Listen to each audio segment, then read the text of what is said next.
Okay, so after 167 hours, I finally finished my first and most likely only playthrough of Baldur's Gate 3. I'll be sharing my experiences in my own playthrough, so expect spoilers ahead in this review.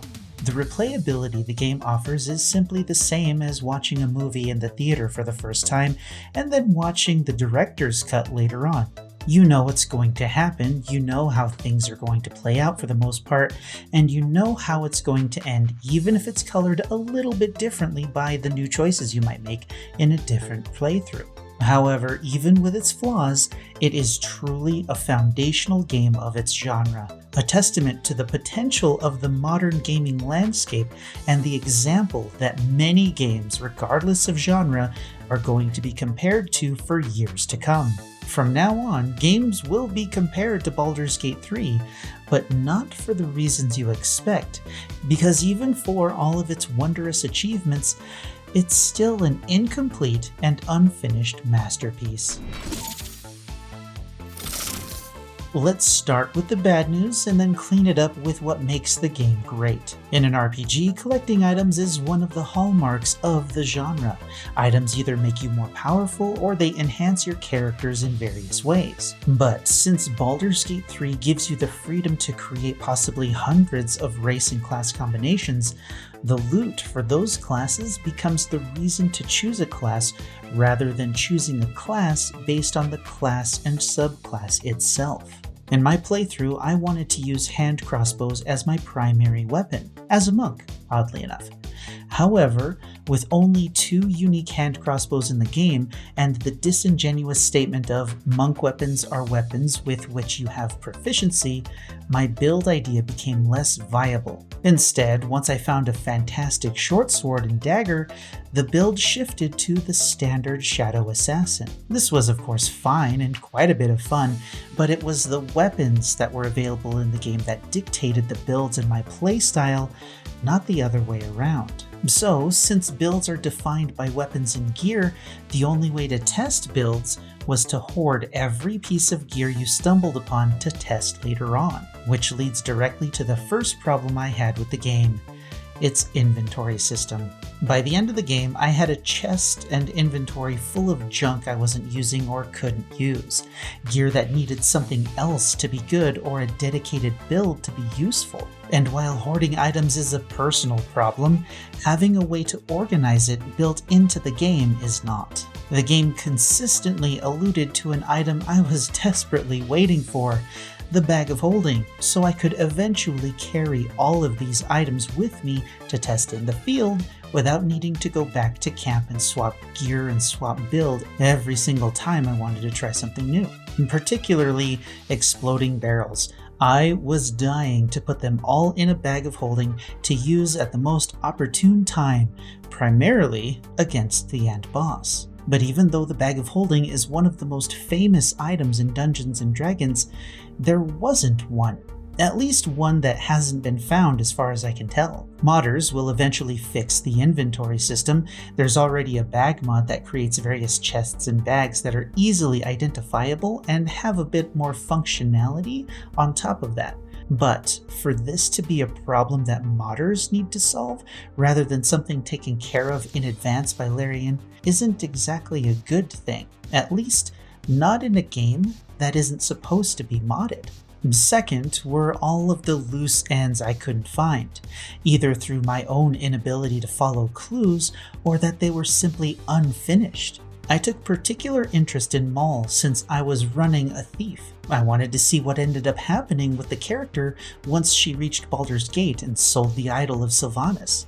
In Act 2, she helps us get in good with the Harpers and then gets kidnapped. But I never found her in Act 2, either because she escapes somehow by some miracle, because it's never really revealed, and the only information we ever find out about that is just she could survive some other devastating event, and she could, of course, survive that event. That was the only reason that was given. After that, we get nothing else. She just points us to another shop, and then that's it for her quest line. I did, however, run into an item called Maul's Contract when we went into the House of Hope, so maybe her interaction with Raphael in Act 2 should have been different, and then I would have gotten the rest of her quest line.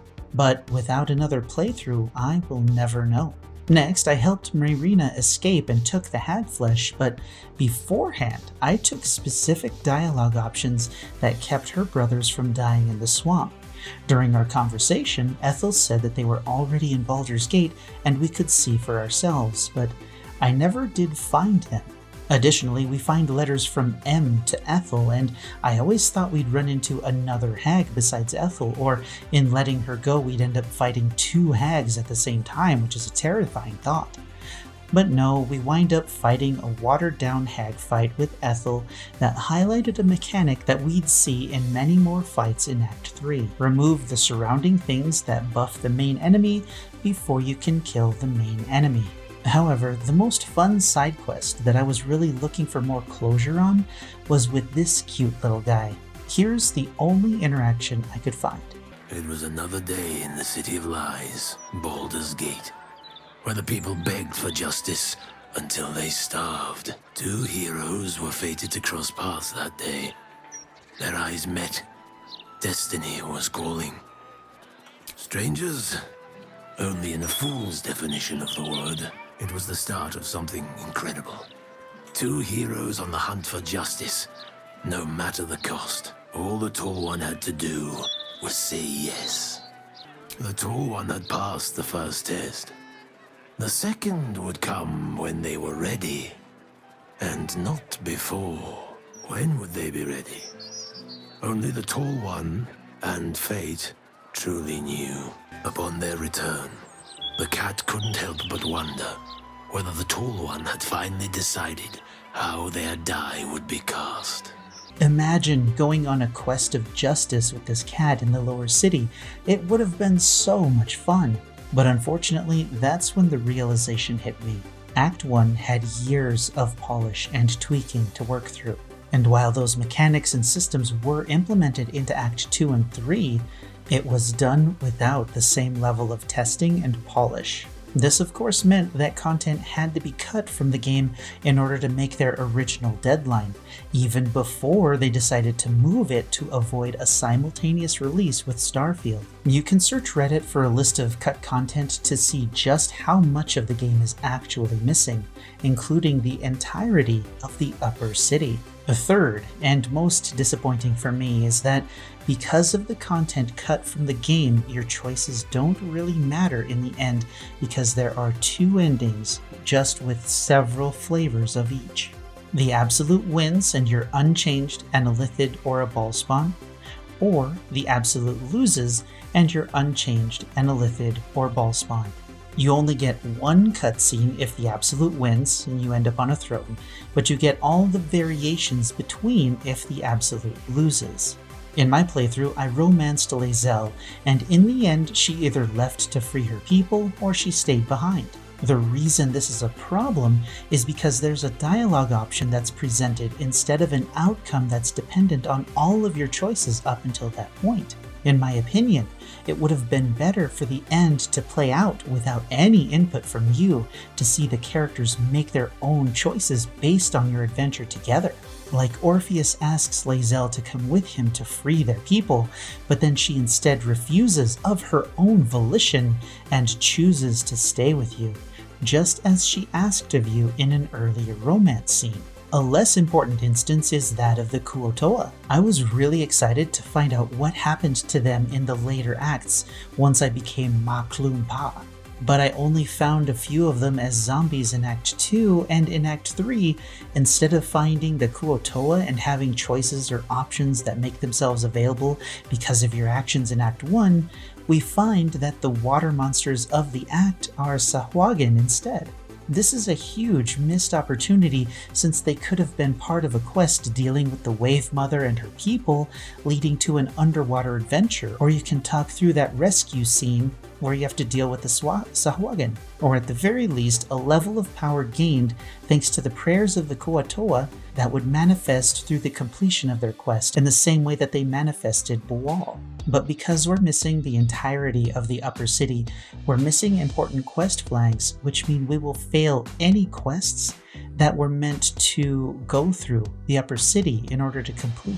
But even with the small annoyances that the incompleteness of the game brings, there are many more positives that the game brings to the player and the gaming industry as a whole. The only reason I'm annoyed with being unable to finish character quests or side quests are because the characters are entirely well developed. The world is fleshed out in a way that makes you want to see and learn more about these characters. The cat I mentioned earlier is a fantastic example. If the character wasn't interesting, I wouldn't care that the interaction stops there. I wouldn't care that Carlet gets a bad ending no matter what you do. I wouldn't care that Lae'zel doesn't really change at the end of the game. But because these are wonderfully well-developed characters, I do care. I care a great deal, and that's a testament to how well Larian made these characters likable, even if you don't really like them. I mean, Gale is neat and all, but I didn't notice he was gone until well into Act 3. Even characters I intended to ignore completely all had something about them I wanted to learn about. I didn't really like Will, but after Mizora screws him over, I was desperate to figure out a way to get rid of her and save Will. An option never popped up, so either it wasn't possible or it was yet another bit of cut content that needed us to be in the upper city, but we'll never know.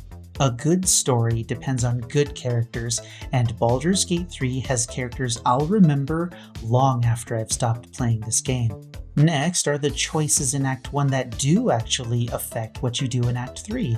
I really liked the slow burn secret of the strange ox, but honestly I would have really liked it more if it had become a new companion that fit an evil playthrough considering the nature of the ox.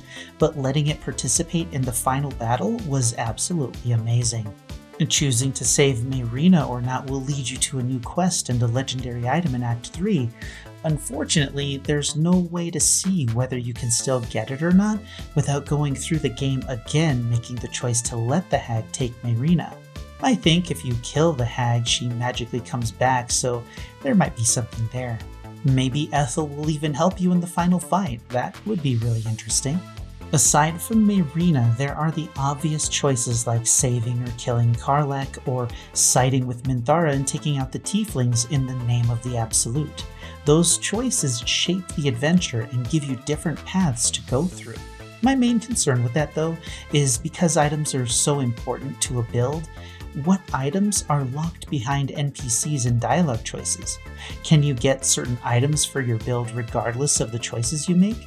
I don't know for sure, but the wikis will make finding gear for your builds much easier, but it'll be a problem if you want to play as an evil character, and the best item for your current build is only available if you're a good character.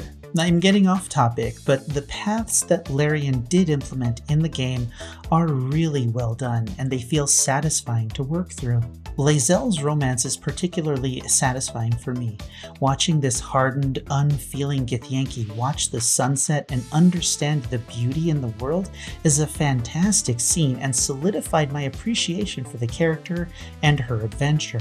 If you dislike Lae'zel, I guarantee that you can fix her. Well, for the most part.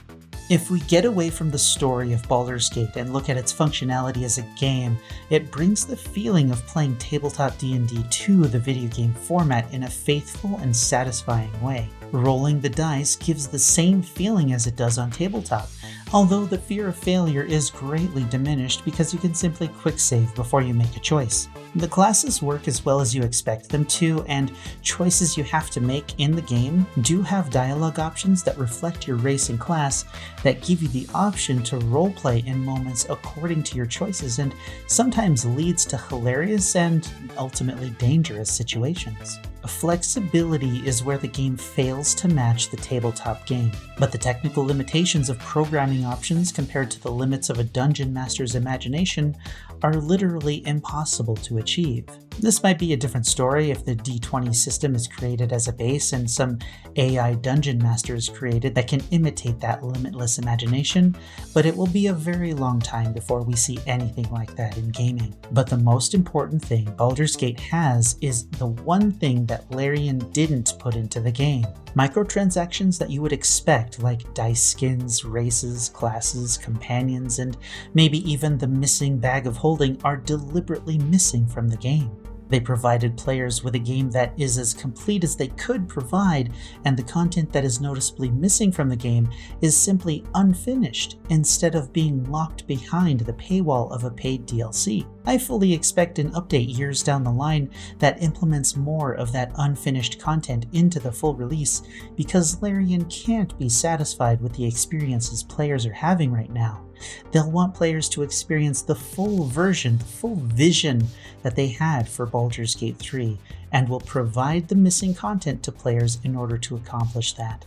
But unfortunately, that means that right now, Baldur's Gate is incomplete and unfinished, without the guarantee that it'll actually ever be feature complete. Boss fights in Act 3 are all very samey, where you can't do anything to the main enemy until you eliminate some side objectives to make it vulnerable. The mushrooms for Ethel, the pillars for Raphael, the cultists for Orin, and the spirit things for Gortash.